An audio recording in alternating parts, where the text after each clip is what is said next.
Pada suatu waktu, di sebuah paviliun mewah yang terletak di ujung desa, hidup seorang gadis muda bernama Arya.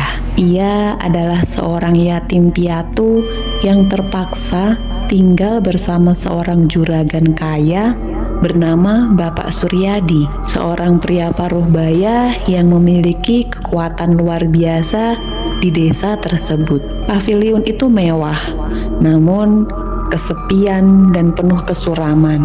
Tidak ada tawa yang menggema di dalamnya, hanya kecanggungan dan kegelisahan. Arya, meski muda dan cantik, hidup dalam bayang-bayang pria itu. Setiap malam, suara gemericik air dari kolam di halaman belakang seakan menyimpan rahasia gelap yang terpendam. Bapak Suryadi dengan segala kekayaannya selalu mengawasi Arya dengan tatapan yang penuh nafsu. Suatu malam, ketika matahari mulai terbenam, Suryadi mendekati Arya di ruang makan besar yang penuh dengan lukisan tua. "Arya," suara Bapak Suryadi terdengar lembut, namun menekan.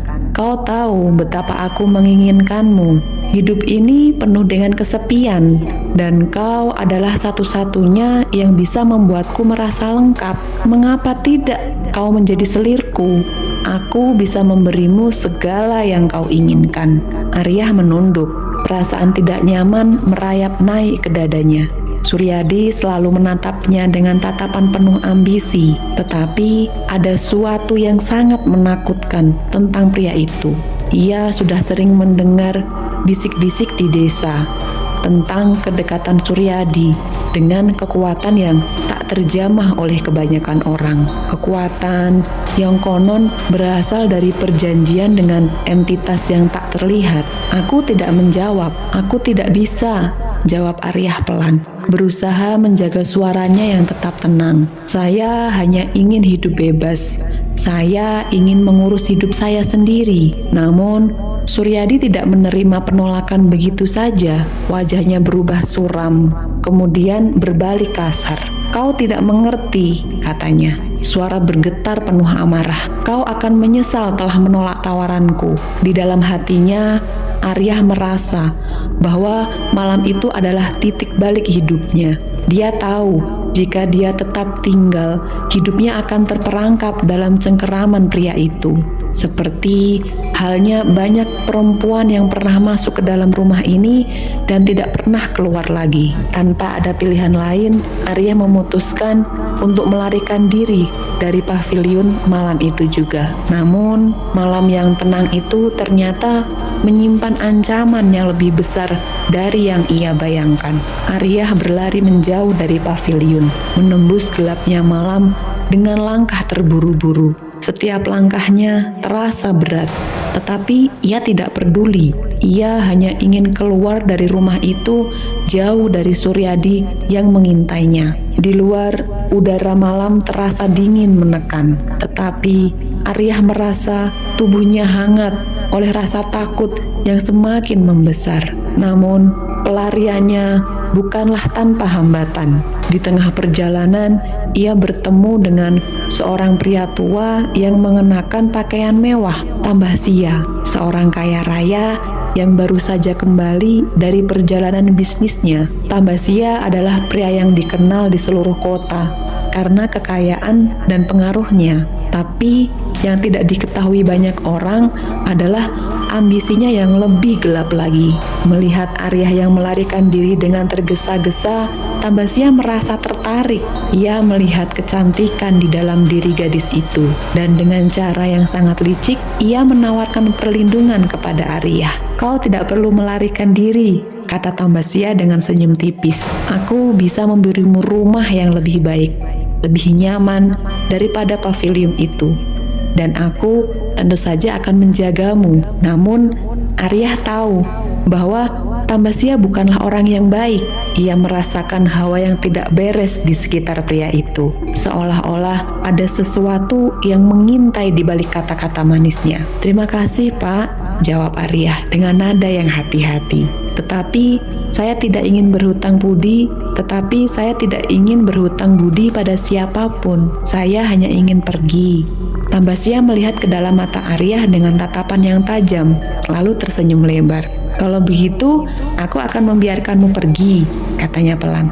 Tapi ada harga yang harus kamu bayar untuk kebebasanmu. Tanpa ia ketahui, Tambasia telah mengutus 2 orang centengnya, yaitu Piun dan Surya, untuk menangkapnya. Mereka berdua adalah pria kekar dan kejam yang tidak segan-segan menghabisi siapapun yang menghalangi mereka. Dengan langkah yang cepat dan pasti, mereka mulai mengejar Arya yang semakin jauh dari pandangan mereka. Arya merasa seperti dunia mengepungnya. Langkah kakinya yang semakin lelah hanya membawanya lebih jauh ke dalam kegelapan malam.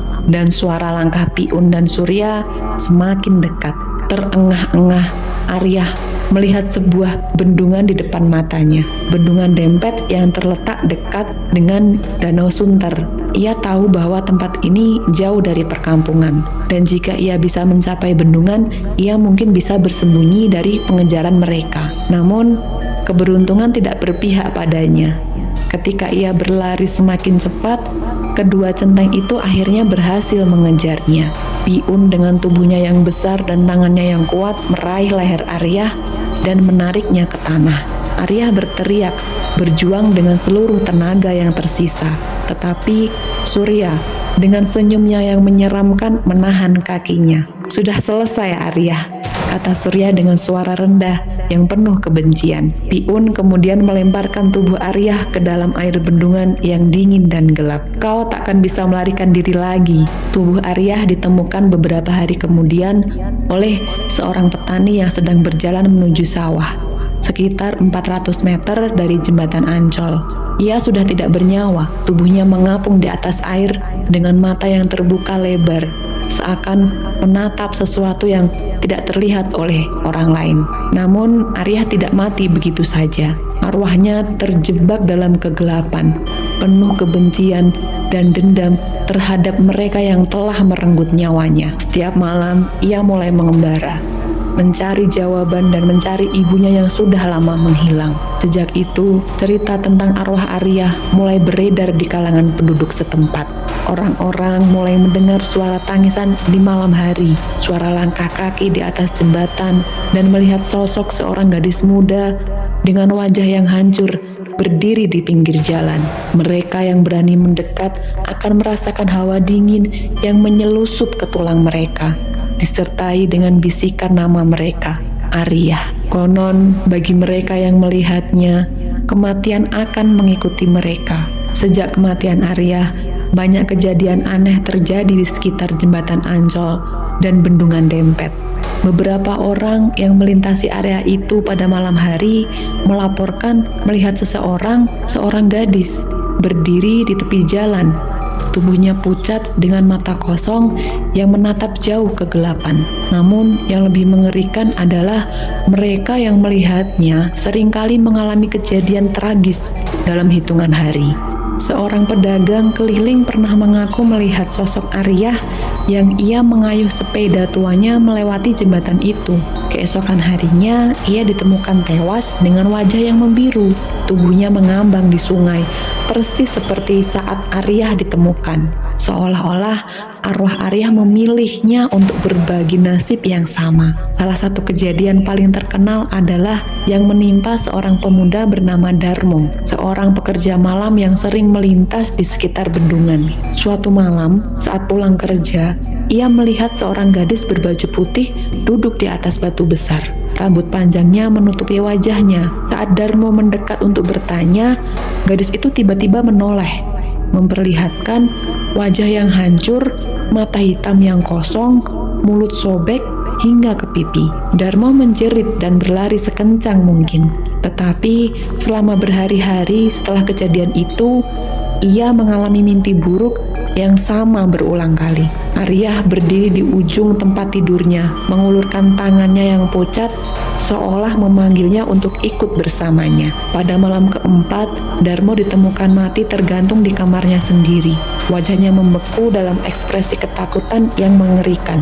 Kutukan Arya tidak hanya terbatas pada mereka yang melihatnya langsung. Siapapun yang mendengar suaranya di malam hari, bisikan lembut yang memanggil namanya, akan mengalami nasib buruk yang tidak bisa dihindarkan. Seorang nelayan tua bersaksi bahwa pada suatu malam saat melewati Danau Sunter, ia mendengar suara tangisan pelan dari dalam air. Begitu ia mendekat, suara itu berubah menjadi bisikan tajam. "Tolong aku, ibu. Di mana kamu, ibu?" Ia mengayuh perahunya sekuat tenaga. Tetapi beberapa hari kemudian, tubuhnya ditemukan terapung di danau. Matanya terbuka lebar seperti melihat sesuatu yang tidak kasat mata di saat-saat terakhirnya. Kini, masyarakat setempat mempercayai bahwa Arya masih mencari ibunya, atau mungkin menuntut balas pada siapapun yang berani mengusik ketenangannya. Banyak yang percaya jika kau mendengar suara tangisan di malam hari, jangan menoleh, jangan menjawab, dan jangan pernah menyebut namanya. Sebab begitu kau melakukannya, kematian akan mulai mengikutimu.